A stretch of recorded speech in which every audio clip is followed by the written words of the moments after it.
A bill proposing to renew import restrictions against Burma. Also, floor speeches this afternoon on proposed FEMA aid for recent disasters, $7 billion in additional spending. You can watch the Senate live on C-SPAN 2, and next up the U.S. House here on C-SPAN.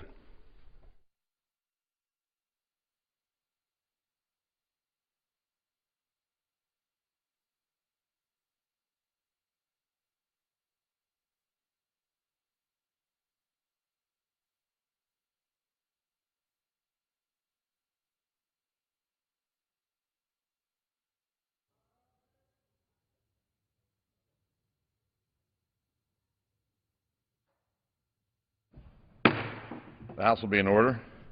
Prayer will be offered by our chaplain, Father Conroy. Let us pray. Loving and gracious God, we give you thanks for giving us another day. Bless the members of this assembly as they set upon the work of these hours of these days. Help them to make wise decisions in a good manner and to carry their responsibilities steadily with high hopes for a better future for our great nation. Deepen their faith, widen their sympathies, heighten their aspirations, and give them the strength to do what ought to be done for this country. Give them the wisdom and perseverance to work together constructively to address the pressing issues facing our nation. May your blessing, O God, be with them and with us all this day and every day to come, and may all we do be done for your greater honor and glory. Amen. The Chair has examined the journal of the last day's proceedings and announces to the House his approval thereof, and pursuant to Clause 1 of Rule 1, the journal stands approved. Pledge of Allegiance today will be led by the gentlelady from Massachusetts, Ms. Songas. Pledge allegiance to the flag of the United States of America and to the republic for which it stands, one nation, under God, indivisible, with liberty and justice for all. The Chair will entertain up to 15 requests for one-minute speeches. For what purpose does the gentleman from Texas rise? Request permission to address the House for 1 minute. Without objection. Mr. Speaker, Ron and Cynthia Bars from Texas sent me this email. The folks who are getting the free stuff don't like the folks who are paying for the free stuff, because the folks who are paying for the free stuff can no longer afford to pay both for the free stuff and their own stuff. And the folks who are getting the free stuff want even more free stuff on top of the free stuff they're already getting. So now the ones who are forcing the people to pay for the free stuff have told the people who are receiving that free stuff that the people who are paying for this free stuff are mean and greedy. So the people who are getting the free stuff have been convinced they need to despise the people who are paying for the free stuff. And they are promised more free stuff if they vote for the ones who force others to pay for the free stuff. Mr. Speaker, there's just not enough stuff for free. And that's just the way it is. I yield back. Gentleman yields back. For what purpose the gentleman from Rhode Island, from California, seek recognition?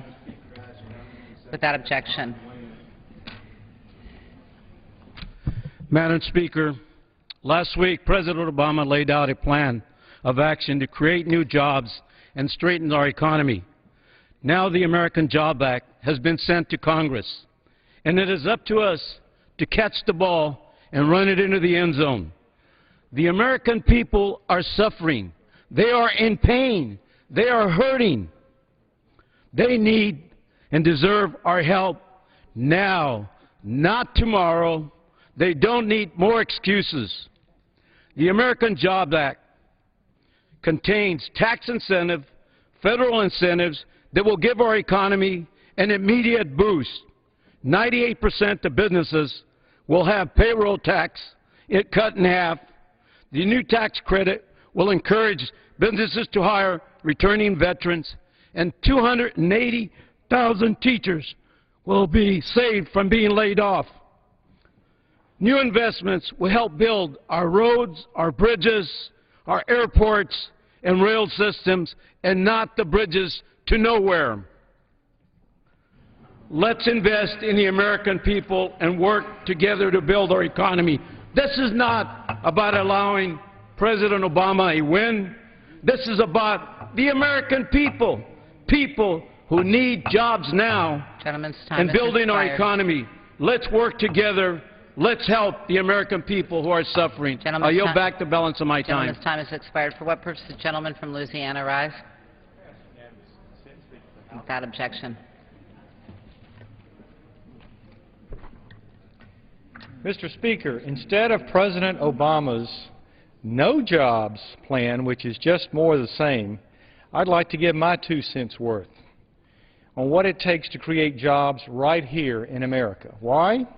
Because I know what it's like to take a risk and to open a business, to hire someone and to make a payroll. Putting a moratorium on all new regulations would be a good start.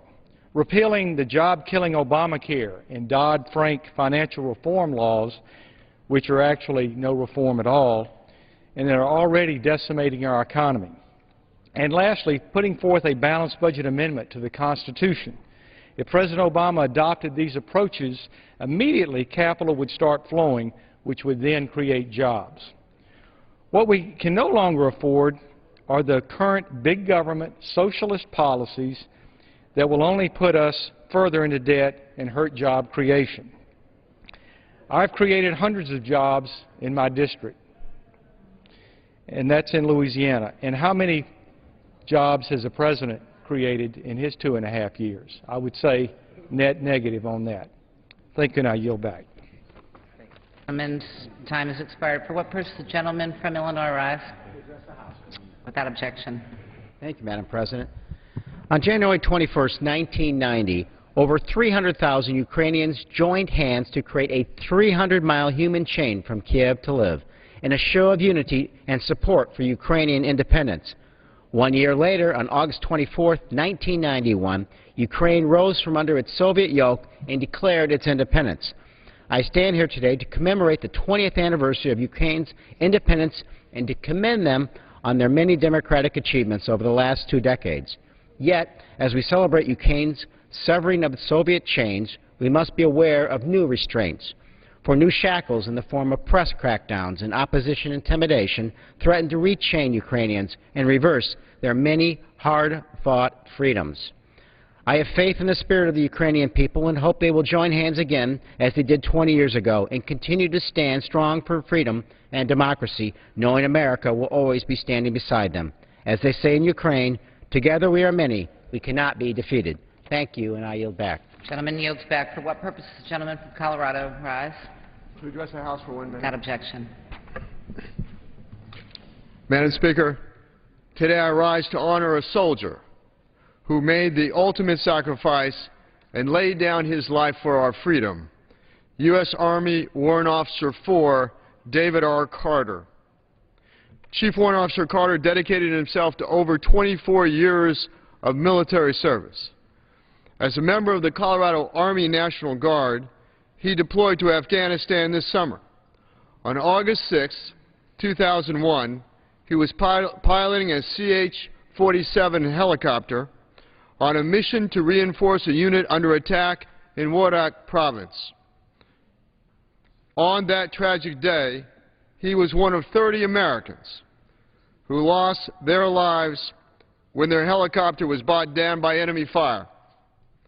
David Carter was regarded as one of the most highly trained aviators in Colorado, with multiple combat deployments and over 4,000 flight hours. He is also remembered for the tremendous impact he had on his family, friends, and community. Friends recall that he was never too busy to help out with the problem. Chief Warrant Officer David Carter personifies the honor and selflessness of service as a citizen soldier. His bravery and dedication to duty will not be forgotten. As a Marine Corps combat veteran, my deepest sympathies go out to his family, his fellow soldiers, and all who knew him. I yield back. Gentleman yields back. For what purpose does the gentlewoman from California rise? Permission to address the House for 1 minute. Without objection. Madam Speaker, the American people have waited too long for this Congress to put the focus where it belongs, on creating jobs, and getting the nation back to work. Now we must boldly make up time for lost time. We need a plan as serious as the challenges we face, and the American Jobs Act is that plan. We will harness the industry and energy of the American people. We will give small businesses, the backbone of our economy, the incentives and assistance that they need to hire and to grow. We will put people to work, building a transportation infrastructure worthy of our 21st century. We will stop teachers from being laid off and help end the outrage of our crumbling schools. The American Jobs Act is good news for veterans, construction workers, teachers, firefighters, the long-term unemployed, and good news for all Americans who can look forward to a stronger economy and a more competitive nation. Let's work together to pass this bill and get the American people the help they need and the support they deserve. Gentlewoman's time has expired. For what purpose? Gentleman from Florida, rise. Without objection. Madam Speaker, there are 14 million Americans out of work. We have a record 13 straight months of unemployment at 8% or above, the longest stretch since the Great Depression. That's simply unacceptable. The President and Congress must work together to grow the economy and create jobs. As a businessman for over 30 years, I have seen firsthand that the government does not create jobs. The private sector does. Small business does. My jobs plan would expand overseas markets for U.S. goods and services, lower taxes on business, eliminate frivolous lawsuits, and abolish unnecessary regulation. And we need to get our financial house back in order and move towards a constitutional balanced budget amendment. It's time we work together to get America back to work. And I yield back. Gentleman yields back. For what purpose? Gentlewoman from Massachusetts, rise. Without objection. Madam Speaker, we need to put people back to work, and it is past time that this issue is finally getting the national attention necessary to get something done. As we work to finally enact a jobs plan, we should be investing not only in our workforce, but also in our future competitiveness, which is why we should invest in the next revolution, clean energy technologies. We export billions of dollars each year to import the energy that powers our country. If we can harness the power of clean, renewable energy, we will not only create high-paying jobs, but we can begin to address the real threat of climate change as well. By investing in clean energy technologies such as wind and solar, we can begin to replace many of the manufacturing, construction, and high-tech jobs lost during the recession. We should take advantage of this unique opportunity to immediately create good jobs here in America while safeguarding the future of our children and grandchildren at the same time. Thank you, and I yield back. Gentlewoman yields back. For what purpose? The gentleman from South Carolina, rise. Madam Speaker, I ask permission to address the House. Without objection. And extend my remarks. Madam Speaker, the nation's unemployment rate is a gruesome 9.1%. This marks the longest period of high unemployment since the Great Depression. More than 14 million Americans are unemployed. More than 25 million Americans who want a full-time job don't have one. In today's Politico, Josh Boak reported that long-term jobless at 50-year record. The state's front page today revealed the nation's poor have swelled to a sad record of 46.2 million people. The Democrat chairwoman says the president owns the economy. The president's policies are sadly failing.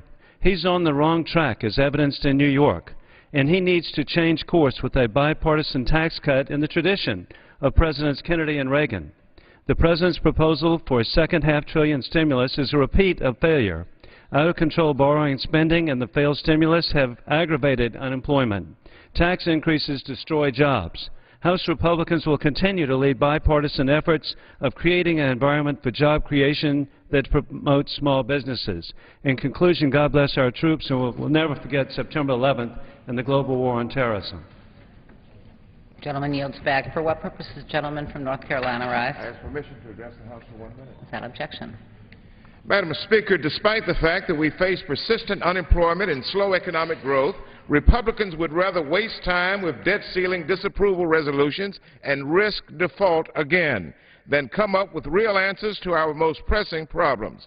Democrats want to pass the American Jobs Act right now to get people back to work.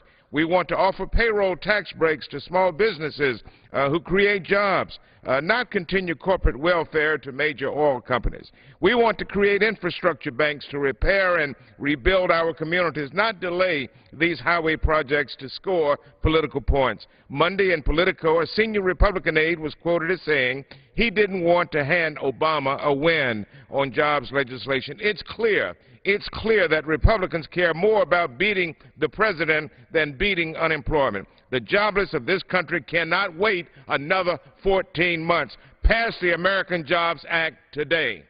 I yield back. Back. For what purpose? The gentleman from Texas rise. Without objection. Madam Speaker, our country is facing record deficits, high unemployment, and stagnant economic growth. Yet President Obama is doubling down on the triple threat of taxation, regulation, and spending that is crushing job growth. This week, the President has been touting his so-called jobs plan, but his detrimental policies have forced a power generation company in Texas to close 5 facilities and sacrifice 500 middle-class jobs.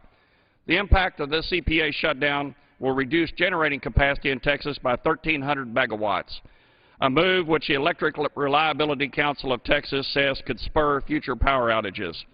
These regulations hurt middle-class jobs and harm electric reliability in Texas with no scientific evidence that power generation in Texas is causing non-attainment of clean air standards in other states. Not only are this administration's disastrous policies preventing future job creation, they're destroying existing jobs. Instead of proposing the same failed idea that Washington can create jobs, we need to get Washington out of the way and rely on common sense Main Street solutions that put Americans back to work. Thank you. I yield back. Gentleman's time has expired. For what purpose does the gentleman from Rhode Island, Mr. Cicilline, rise? I ask unanimous consent to address the House for 1 minute. Without objection. Madam Speaker, I rise today to honor the Cumberland American Little League team from my home state of Rhode Island. Cumberland American reached its first Little League World Series after winning the New England Regional Championship. It was one of 16 teams out of 6,800 Little League All-Star teams worldwide who made it to the World Series in Williamsport, Pennsylvania. Congratulations to Cumberland American for working so hard and for showing such great sportsmanship in the World Series. In my record book, Cumberland American is a champion, not because it drove in the most runs or caught the most fly balls, but because of the dedication and respect and sportsmanship they showed while playing this great game. Little League Baseball is more than a game. It's an enrichment activity that fosters community spirit and helps young people develop critical skills. The coaches, sponsors, Little League officials, and parents who cheered from the stands all played valuable roles in making Cumberland American a success and providing a safe and nurturing environment for these young people to grow. Thank you to all who made this possible, and again, my congratulations to each of our Cumberland American Little League Baseball players. And before yielding back the balance of my time, Madam Speaker, I ask unanimous consent that the team roster be printed. Without objection. The gentleman's time has expired. For what purpose, the gentleman from Mississippi rise? Without objection. Madam Speaker, this morning NASA announced the design of a new space launch system which will be the basis for future exploration beyond low Earth orbit. It is a critical step, but one among many we need to take. Although I am pleased this decision was made, it is long overdue since it was mandated by the NASA authorization bill passed in the last Congress. This announcement combines existing technologies while enabling new ones, all the while attempting to maintain the most skilled and dedicated workforce in existence in human spaceflight. NASA's plan still lacks the destination focus I would like to see, and we must be diligent in keeping costs manageable, especially in these difficult economic times. But the investment in our nation's space program enables men and women like those at the Stennis Space Center to do what they do best, test rockets for spaceflight. America is the leader in human spaceflight. Today's decision helps continue that leadership role. I yield back. Back. For what purpose, the gentleman from New Jersey rise? Without objection.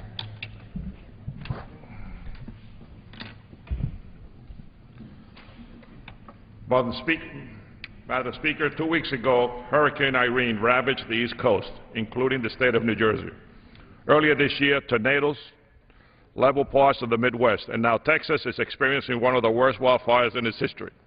Furthermore, on the heels of Hurricane Irene, Tropical Storm Lee hit New Jersey, causing more damage and forcing more people from their homes. Homes have been destroyed, businesses are suffering, and many areas are still covered in water. While many major disaster declarations have been made, the availability of federal assistance remains uncertain. Today I rise to ask my colleagues to work in a bipartisan manner to immediately pass emergency disaster relief legislation to support recovery efforts. Communities across the country have witnessed unthinkable destruction, endure great loss, and it is the federal government's responsibility to replenish the disaster relief fund to ensure that these communities receive help in their times of need. I urge my colleagues to join me in supporting supplemental disaster relief. We must come together now to provide disaster assistance to these devastated areas. I yield back. Gentleman yields back. For what purpose the gentleman from Florida rise? Without objection.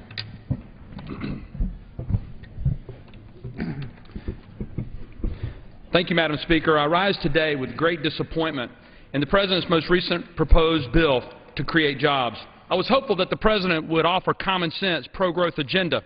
Unfortunately, I believe that the House continues to stand ready without a proposal that is acceptable.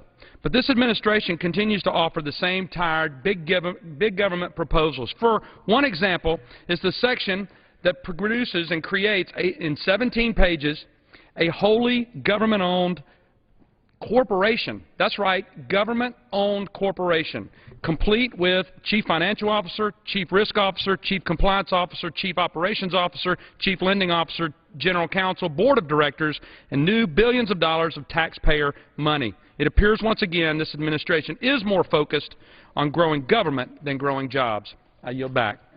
Back for what purpose the gentleman from Texas rise? Madam Speaker, I request permission to address the House for 1 minute and I extend my remarks. Without objection. Thank you, Madam Speaker. Members, the jobs are the issue, and the American Jobs Act is the solution. And I hope that this House should consider on the floor immediately.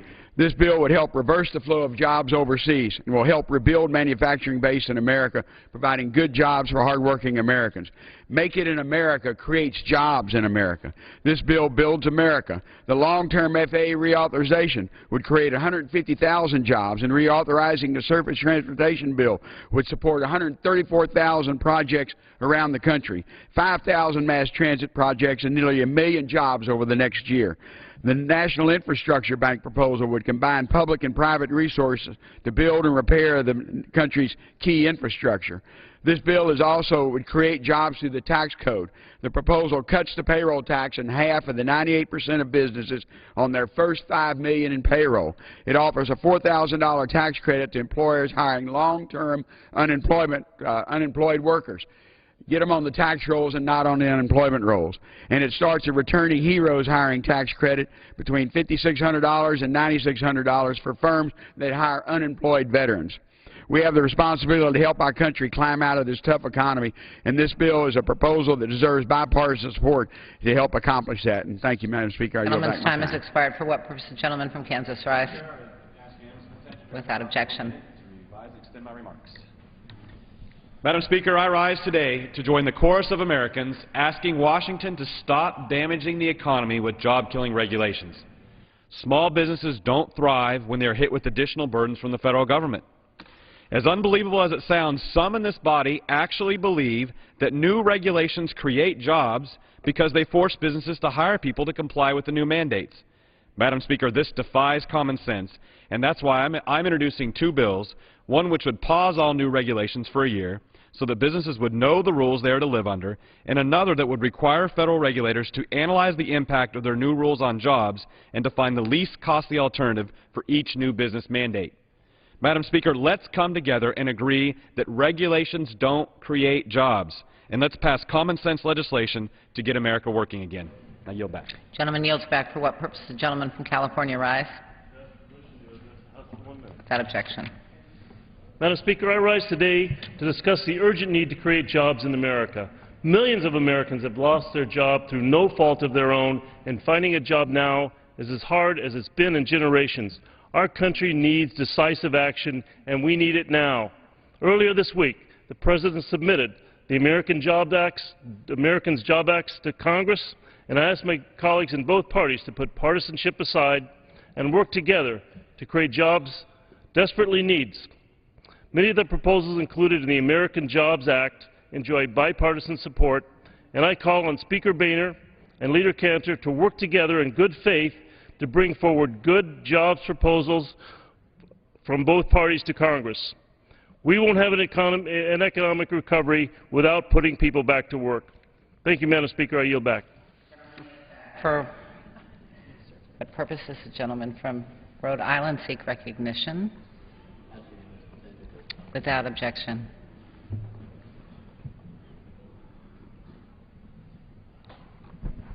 Madam Speaker, too many people in America are out of work. As the President said in his speech last week, too many people are living day-to-day, paycheck to paycheck, struggling to find work, and that's why we need to pass the American Jobs Act now.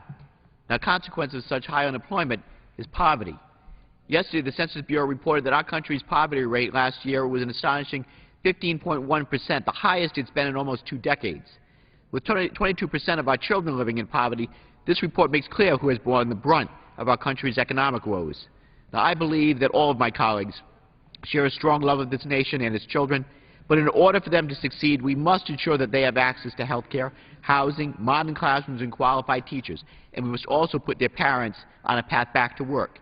Now, Speaker, it's a travesty to have even one child living in poverty in this country, let alone 1 in 5 of our children. It's also unconscionable to allow our actions or inactions to affect their future prosperity. Let's work together in a bipartisan way now to pass the America's Jobs Act today. Thank you, Mr. Speaker, and I yield back the balance of my time. Gentleman's time has expired.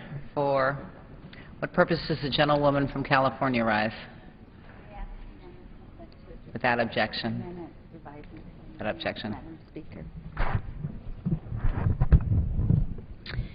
Madam Speaker, 53 years ago, China declared ownership of the islands in the Eastern Sea, which include the Spratly and the Paracel Islands. On September 14th of 1958, then Prime Minister Pham Van Dong of North Vietnam issued a diplomatic note affirming the declaration from China regarding the Chinese ownership of those islands. When this decision became known, Vietnamese students and bloggers organized unprecedented protests in Hanoi and in Saigon against China's violations of Vietnam's sovereignty in the Eastern Sea. The Vietnamese security police were ordered to end public demonstrations regarding the issue of the Spratly and Paracel Islands and detained over 40 activists who were involved in this protest. Since early August of this year, at least 13 young patriots have been arrested by police and the Ministry of Public Security in Vietnam, and several of these activists are prominent bloggers such as the Vinh Diocese of the Congregation of the Most Holy Redeemer for this same issue. As a co-sponsor of House Resolution 352, I call for a framework and in accordance to the United Nations Convention on the Law of the Sea for a peaceful resolution to this conflict. Thank you, Madam, and I yield back. Gentlewoman's time has expired. For what purpose does the gentlewoman from California rise? Without objection. Without objection. Madam Speaker, as I traveled throughout my district these last few weeks, one issue dominated all conversations: jobs. As my colleagues on the other side created the default crisis this summer, the American people threw up their hands in disgust and dismay, and I don't blame them. Our constituents know the #1 issue facing this country is jobs, and they know this Congress must take concrete actions to grow our economy, and it must take them now. The good news is we have a plan. The American Jobs Act is common sense, bipartisan, actions to put Americans back to work and strengthen our economy. It keeps teachers in the classrooms, cops and firefighters on our streets. It rebuilds our crumbling roads and bridges, modernizes our schools, rehabilitates our neighborhoods. It cuts taxes for small businesses, workers, and their families. The time for political games, which are costing jobs and creating economic uncertainty, that time has passed. I urge the House leadership, help us pass the American Jobs Act, and let's pass it now. I yield back. Gentlewoman yields back. For what purposes, gentleman from Virginia rise? Without objection. Madam Speaker, today we learned that 46 million Americans are living in poverty. More people are suffering economically than at any time since the Great Depression. But we learned from an excellent article by Scott Lilly of the Center for American Progress that history may be repeating itself. In 1937, conservative Republicans succeeded in virtually eliminating the federal jobs programs of the New Deal so as to eliminate the federal deficit.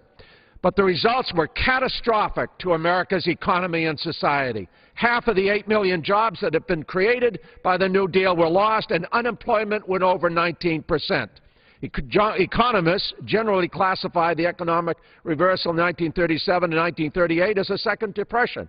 Not until military spending began to revive activity in 1940 did unemployment again drop to less than 15%. That was a long and painful experience. It would be tragic if we permitted the new conservative crowd in Washington to repeat it by killing President Obama's Jobs Act and sending us back into a double-dip recession. Those who don't learn from the past are doomed to repeat it. Thank you, Madam Speaker. Gentleman's time has expired. For what purposes, the gentleman from New York rise? Without objection.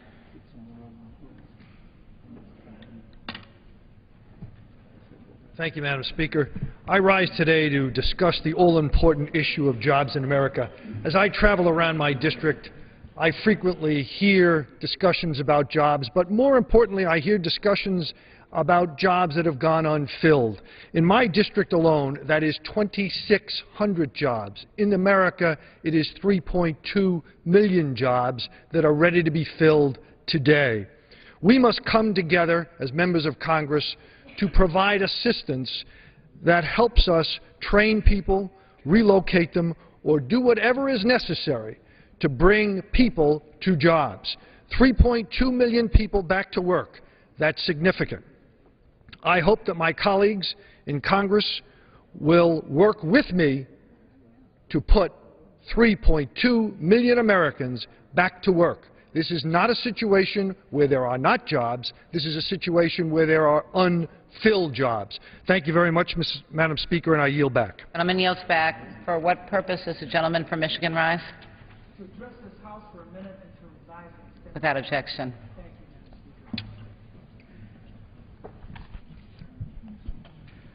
Madam Speaker, I offer this Congress and this country a simple yet powerful way to create new, good-paying manufacturing jobs in the United States. And that's by investing in Detroit, by allowing the tax dollars that Detroiters pay to be invested back in Detroit, invested to help make the streets of Detroit safer, to help improve Detroit's schools, to help train Detroiters for jobs, to help rebuild our city. You see, this type of investment will definitely create jobs in Detroit. But more importantly, Detroit's manufacturing know-how, our trained workforce, investing in Detroit will help put Americans back to work. So by helping put Detroiters back to work, you're going to help put this country back to work. I yield back my time. The gentleman yields back. All time for 1-minute speeches has expired. Pursuant to Clause 8 of Rule 20, the Chair will postpone further proceedings today on the additional motion to suspend the rules on which a recorded vote or the yeas and nays are ordered, or on which the vote incurs objection under Clause 6 of Rule 20.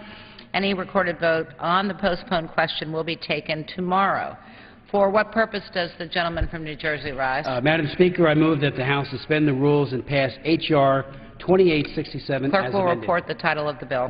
H.R. 2867, a bill to reauthorize the International Religious Freedom Act of 1998 and for other purposes. Pursuant to the rule, the gentleman from New Jersey, Mr. Smith, and the gentleman from California, Mr. Berman, each will control 20 minutes. The chair recognizes the gentleman from New Jersey. Thank you very much, Madam Speaker. First of all, let me thank Ileana Ros-Lehtinen, the chairwoman of our committee, and Howard Berman for their fine work in helping to bring this very important legislation to the floor today. And I want to thank especially Congressman Frank Wolf, the author of this legislation, who was also the author of the original International Religious Freedom Act that was passed back in 1998 against considerable odds, opposition from the Clinton administration, for example, opposition from a number of people on both sides of the aisle. But at the end of the day, that legislation, historic, was signed into law and was signed by President Clinton. So he came around and actually put his signature on that historic legislation. So I, again, want to thank Mr. Wolf for his famous leadership. He has been a leader on human rights and on religious freedom in particular for more than 30 years, and that culminated, at least on the religious freedom side, with the enactment of the International Religious Freedom Act. Madam Speaker, religious freedom, the right to worship and practice one's faith according to the dictates of one's own conscience, is a foundational human right. Not only is it an essential element in our Constitution, it is intrinsic to the human dignity of every man and woman on this earth, and was enshrined in the Universal Declaration of Human Rights. But it is a right denied or curtailed for millions, really billions, and according to some estimates, even a majority of the people living in the world. For Copts in Egypt, for Christians, Buddhists, and Uyghurs in China, Montagnard evangelical Christians in central Vietnam, Jews and Baha'i in Iran, many Buddhist monks in Burma, and of course this rising pernicious tide of anti-Semitism, not just in the Middle East, but in many parts of Europe and even in the United States. The ability to live their faith without threat of persecution is a distant and unrealized promise. I was pleased to work with Mr. Wolf years ago, as I mentioned, on this legislation. I actually chaired the hearings on the legislation, and again, there was considerable opposition that was turned around, and at the end of the day, this legislation did become law. The U.S. Commission on International Religious Freedom was an important part of this effort. It was created as an independent body of experts to review the facts and make policy recommendations from a vantage point outside of our diplomatic corps, where bilateral and other concerns had sometimes resulted in the soft-pedaling of severe, ongoing violations of religious freedom around the world. Even today, when the quality of State Department reporting on religious issues, while it's improved, the Commission continues to serve as a critical role, an astounding board, and a catalyst. One indicator is the fact that the Commission's list of recommended what is called countries of particular concern for severe violations of religious remains larger than the number actually designated by the State Department. They ought to be the same, but they are not.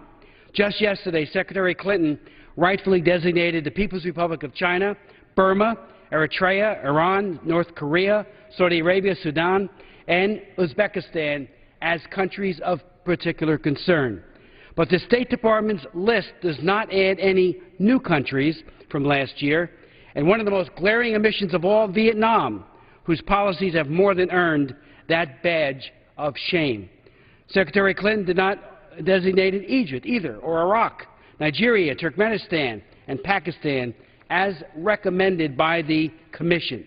So unfortunately, their recommendations went unheeded, but it does provide an important backdrop and framework to review and to look at what it is that the State Department is doing.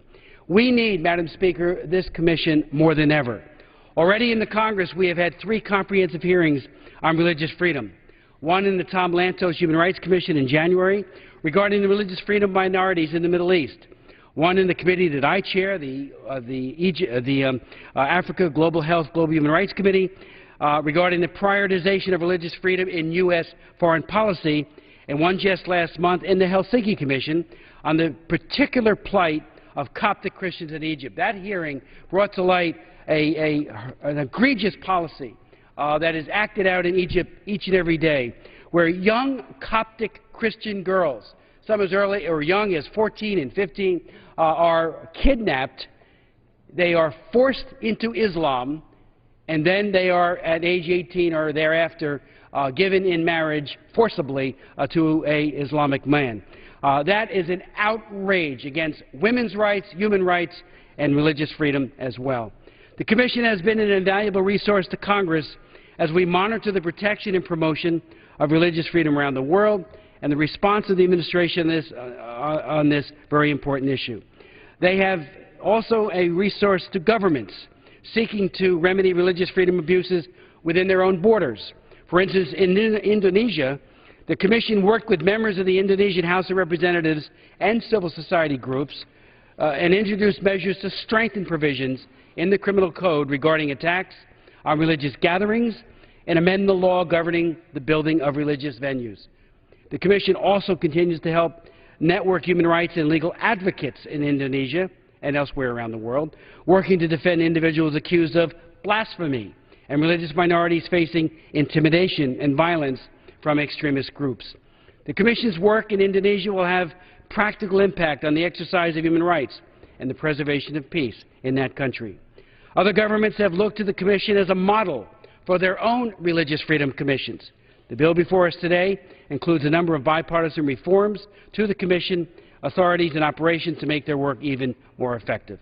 Again, I want to thank Ms. Ross-Leighton, the chairwoman, and thank Howard Berman for their leadership in ensuring the bill came to the floor today and for their support for the bill. Reserve the balance of our time. Gentleman reserves the balance of his time. Gentleman from California. Well, thank you, Madam Speaker, and I yield myself such time as I may consume. Gentleman's recognized. I rise in strong support of H.R. 2867, the United States Commission on International Religious Freedom Reform and Reauthorization Act of 2011. I'd like to thank the sponsor of the legislation, the gentleman from Virginia, Mr. Wolf, who has been a leader on this issue for, as my colleague Mr. Smith pointed out, well over a decade on the question of international religious freedom.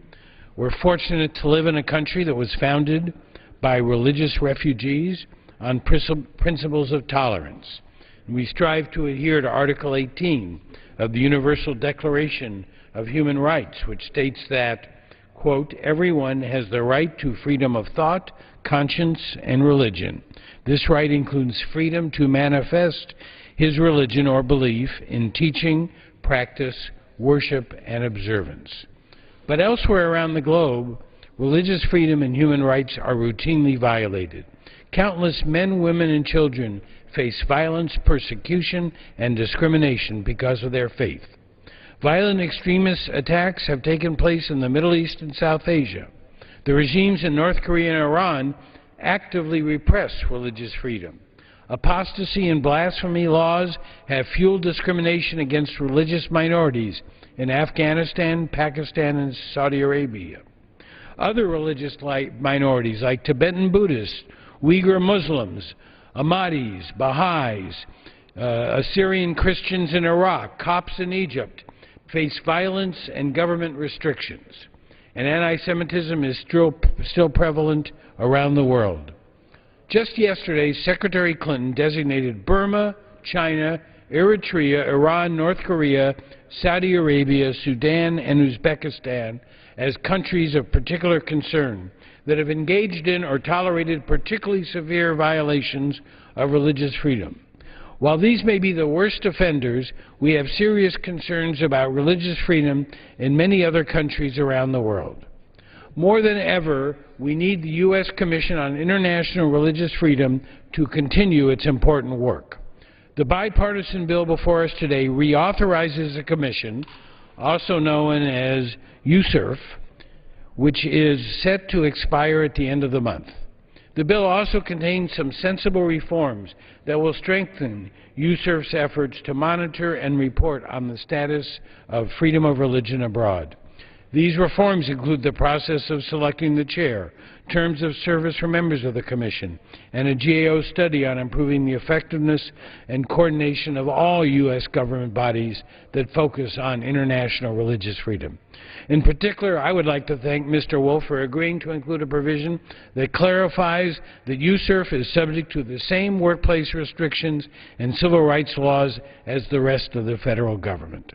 Congress has long provided that the federal government, including the executive and legislative branches, is subject to laws intended to keep the American workplace safe and free from discrimination, including the Family and Medical Leave Act, Title VII of the Civil Rights Act, the Americans with Disability Act, OSHA, and workplace protections for veterans. However, under current law, it is unclear whether USERV's employees could resolve disputes over workplace protections through the procedures designed for executive branch workers or under the procedures that apply to legislative branch employees through the Congressional Accountability Act.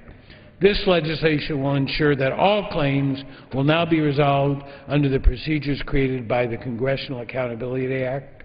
USERV supports this clarifying provision, and I urge my colleagues to support this bipartisan legislation and reserve the balance of my time. Gentleman reserves the balance of his time. Gentleman from New Jersey. Madam Speaker, it's a distinct privilege to yield such time as you may consume to the Chairman of the Appropriations Subcommittee on Commerce, Justice, and Science and related agencies, the author of the original International Religious Freedom Act, an historic piece of legislation, and today's reauthorization. Gentleman from Virginia is recognized. Thank you, Madam Speaker. Before I begin, I want to thank Foreign Affairs Committee Chairman Ross Layton, Ranking Member Mr. Berman, the Human Rights Subcommittee Chairman Mr. Smith, who's been a champion on all these issues from the very first day he got in here, and their staffs. And I think sometimes it's profound. You just said, but the staffs have made all the difference in the world. I want to particularly thank the Chairman's staff, Yolande Problet and Doug Anderson, for the help, and also the leadership on both sides of my side, and the leadership staff who have really tried to work this and get this thing through. I'm going to say some things, hopefully they're not too controversial, but I do want to thank them for getting this thing out and getting it moving, because if it didn't move today, it may very well come to an end. I rise in support of this critical legislation to reauthorize and reform the U.S. Commission on International Religious Freedom. The sad truth, though, Madam Speaker, this bill has been held hostage by the other body. And keep the word hostage out there as we think in terms of what this bill would do and what's taking place around the world. And if we do not pass this bill in this form today, the likelihood of this commission shutting down is very, very high. I wish I could name, I know the House rules, and I would name the members over there if anyone asked me, but it's being held hostage. Some in the other body are now saying that even these are not the changes that they would like to see to the Commission, and quite frankly, I believe that some over there in this very administration would not mind seeing this Commission shut its doors.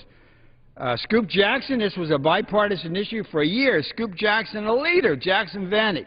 President Reagan, to my side, Reagan said the words in the Constitution were a covenant to the entire world, not just to the people in Philadelphia in 1787, but to the entire world. And yet, religious freedom, often referred to as the first freedom, is central to our American values and should be featured prominently in foreign policy. But sadly, the constituency for human rights and religious freedom issues is growing smaller and smaller in Washington and in this Congress. These issues have become second-class citizens in this Congress and in this town. There are no big law firms downtown. They're representing the Saudis. They're representing the Chinese. They're representing filth and garbage in certain cases, but no one represents human rights and religious freedom.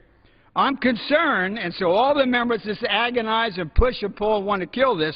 I'm concerned because as we stand here today and debate, and you got to know this, Iraqi Christians are being killed. People who speak the same language as Jesus, the Aramaic language, and more biblical activity took place in Iraq than almost any other country other than Israel. They're being killed, and Iraqi women are being forced to do terrible things in order to keep their families. And there are some who don't want this bill to pass. They never talk about the Iraqi Christians, and yet many of them supported the Iraqi war, and yet they say nothing. The Baha'is in Iran and Egypt are being marginalized, and I never hear a word saying. Chinese bishops, I can remember Congressman Smith took Holy Communion from Bishop Su. And Bishop Su was arrested and has never been seen since, maybe once being forced into a public security police car and taken away. Protestant pastors are being arrested today as we speak in China, and yet this doesn't really seem to bother this place. It almost like, well, you know, what are we going to do? You know, man does not live by bread alone. These are important issues. Go back to Scoop Jackson. Go back to Ronald Reagan. Go back to the Constitution. Go back to the Declaration of Independence. Shahbaz Badi, the Christian minister in the government, was gunned down because of his faith, because he was a Christian. The Ahmadi Muslims in Pakistan are being persecuted. They're going through a very, very difficult time. The Coptic Christians, I was in Egypt in July, the Coptic Christians, 8.5 million, are going through a very difficult time. And as Mr. Smith just said, anti-Semitism is running rampant. Anti-Semitism is running rampant in this world, and yet there are some who are trying to kill this commission for some reason over in the other body that we're having such a hard time. And the Buddhists in Tibet, they can't even have a picture of the Dalai Lama. And Hu Jintao, who is the current president of China, was the one who cracked down on Tibet and raided all those monasteries. And yet, this bill, some are just saying, well, you know, I don't know, and I don't know, and I don't know. Through this bill, though this bill is not what we originally planned, the Commission has said they can live with these provisions. So the Commission may remain a reliable voice for the world's persecuted people. And as Mr. Smith said, there probably is not a time that you do need this Commission more than now. Since the passage of this legislation, religious freedom has been elevated at times in U.S. foreign policy, but it still does not enjoy the preeminence it deserves. And sadly, a strong U.S. voice on these critical issues has arguably never been more needed. The Commission faces extinction at the end of the month. And members of Congress know, you knock this bill down, if you want to kill this Commission, and they vote no, it'll go out of business by the end of this month if the Congress fails to pass it.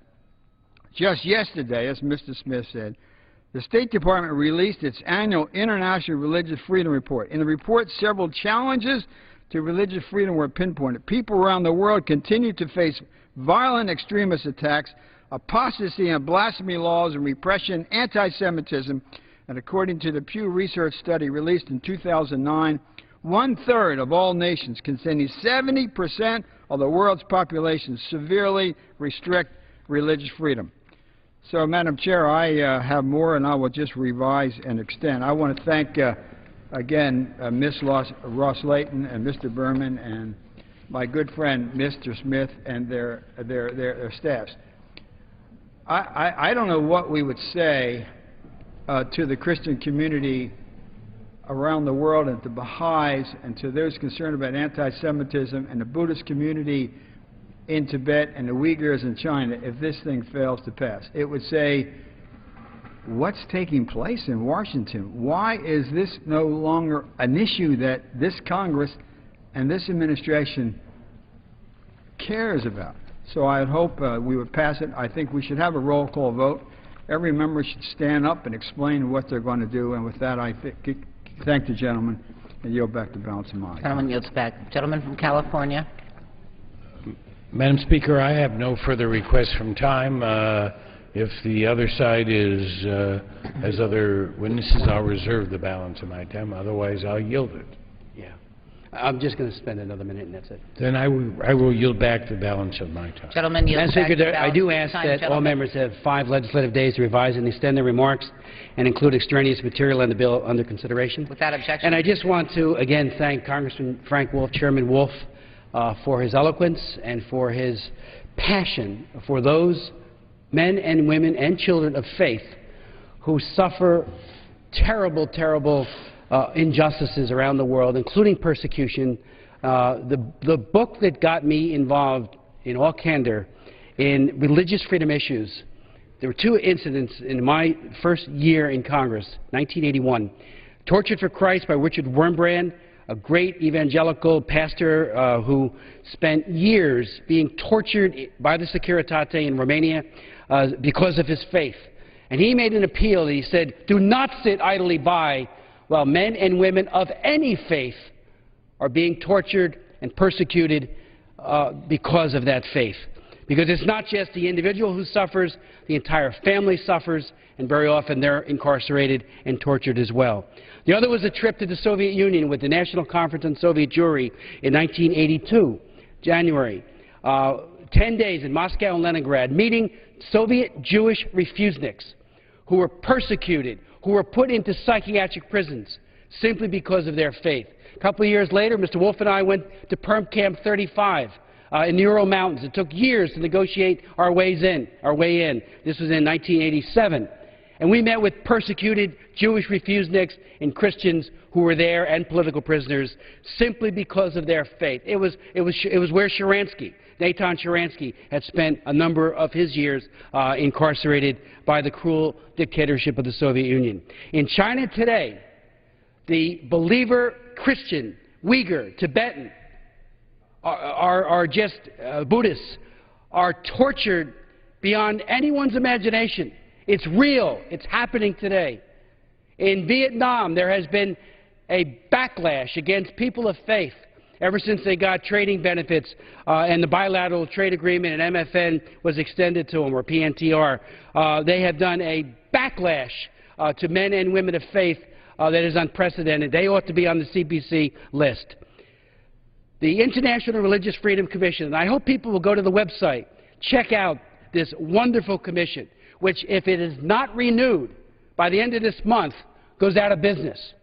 And I would call on our members on the other side of this Capitol, the other body, to pass this legislation immediately. We ought to be strengthening and significantly expanding it, not doing less than status quo, which is what we're doing today because of some budget concerns that people have. This is the quintessential watchdog agency in this town. Doesn't get the big press, as Mr. Wolf said, doesn't have the big bucks, no K Street lobbyists, but it is a wonderful and a very important and effective commission that keeps track of religious persecution globally, keeps us in line in the House and the Senate, and also the State Department. And I read their reports. I read them from cover to cover. Please, I would ask my members of this body, support this legislation and call on our friends in the Senate to do likewise. Yield back the balance of our time. Gentleman yields back. The question is, will the House suspend the rules and pass H.R. 2867 as amended? Those in favor say aye. Those opposed, no. In the opinion of the Chair, two-thirds being in the affirmative, Mr. On that, I request the yeas and nays. The yeas and nays are requested. All those in favor of taking this vote by the yeas and nays will rise and remain standing until counted. Sufficient number having risen, the yeas and nays are ordered. Pursuant to Clause 8 of Rule 20, further proceedings on this question will be postponed.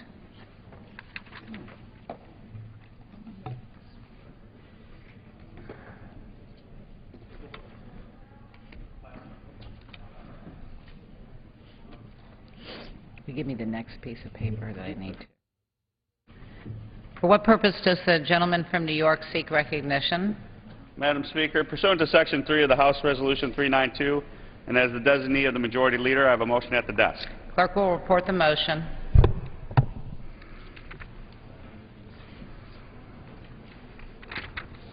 Mr. Reed of New York moves that the House proceed to consider the joint resolution, House Joint Resolution 77, relating to the disapproval of the President's exercise of authority to increase the debt limit, as submitted under Section 3101A of Title 31, United States Code on August 2, 2011. Pursuant to Section 3101A C3 of Title 31, the United States Code, the motion is not debatable. The question is on the motion. Those in favor say aye. Those opposed, no. In the opinion of the Chair, the ayes have it. The motion is adopted. The clerk will report the title of the joint resolution. Union Calendar number 134, House Joint Resolution 77. Joint resolution relating to the disapproval of the President's exercise of authority to increase the debt limit, as submitted under Section 3101A of Title 31, United States Code on August 2, 2011. Pursuant to Section 3101AC4 of Title 31, United States Code, the joint resolution is considered as read. and the previous question is considered as ordered on the joint resolution to its passage without intervening motion, except 2 hours of debate equally divided and controlled by the gentleman from New York, Mr. Reed, as the proponent, and the gentleman from Michigan, Mr. Levin, as the opponent. The chair recognizes the gentleman from New York. Thank you. I yield myself such time as I may consent. Gentleman's recognized. Madam Speaker, I also ask unanimous consent that all members have 5 legislative days in which to revise and extend their remarks and to include extraneous material on the subject of the bill under consideration. Without objection. Madam Speaker, I am pleased to offer this resolution of disapproval of the request from the President of the United States to borrow an additional $1.5 trillion. Dealing with this national debt is one of the primary reasons why I ran for Congress. It is to stop the endless borrowing of Washington, D.C. on the backs of our children and our grandchildren. I am also pleased to offer it in the House as a demonstration of a commitment to ending the decades-old borrow and spend practices and mentality that runs rampant here in Washington. Our national debt has reached its breaking point. The need to make serious decisions to get our spending under control has never been more urgent. As we have all heard the words of Admiral Mike Mullen, Chairman of the Joint Chiefs of Staff, when asked what is the most direct threat to our nation, his immediate and clear response was that it is our national debt is the greatest threat to our national security. And the recent downgrade of our national credit rating by S&P further demonstrates the necessity of making significant structural changes to the way we spend money in Washington, D.C. My focus here today, because we know the Senate has acted and this resolution did not pass the Senate and is likely not to result in the borrowing of the President getting the additional $500 billion of borrowing, but is to send a message to the nation that we need to act proactively in this chamber and in both chambers of this House. We need to recognize the national debt, and rather than deal with it in a crisis situation, we should be mindful of it in a proactive, strategic, open and honest manner so that we have good, sound policy responses to the issue that we face in finally taming this beast known as the national debt. We have spent over $15 trillion of money we did not have. That national debt is growing at the rate of $58,000 per second. That's $55,000 owed by every man, child, woman in America. That level of borrowing, that level of spending is just not acceptable because it jeopardizes our nation and, more importantly, jeopardizes our nation for the generations yet to come. The American people have made it clear. They spoke loudly in November 2010. And we are listening. More borrowing won't solve the problem. In fact, it will dig the hole even deeper. Borrowing even more before we can enact significant spending cuts to begin dealing with the root problem is a foolish errand. We have a responsibility to future generations to take immediate action. I will continue along the path of working on both sides of this chamber to try to identify common ground to solve this crisis in the national debt. The continuing resolution last spring and the Budget Control Act, which requires this vote, are only the beginning. This war on our national debt is going to go on for many years to come. But we need to take those first steps, because with every journey, it takes the first step to get us on the path to success. I know the battles ahead will not be popular, and there will be tremendous political pressure on all of us to continue to borrow and spend as usual, but we must stand up to that political pressure. We must honor our oath to do our duty and do our job in this chamber, and that means standing up and changing the path of Washington, D.C. Making difficult decisions now is the only way we can win this war on what is a common enemy we all face, our national debt. It is my hope this resolution continues to show the President how serious we are about this issue. And at the same time that we're dealing with this issue, We will focus on jobs. We will focus on the economy. We in the United States Congress have to be able to walk and chew gum at the same time. We are competent men and women in this chamber who love our great nation.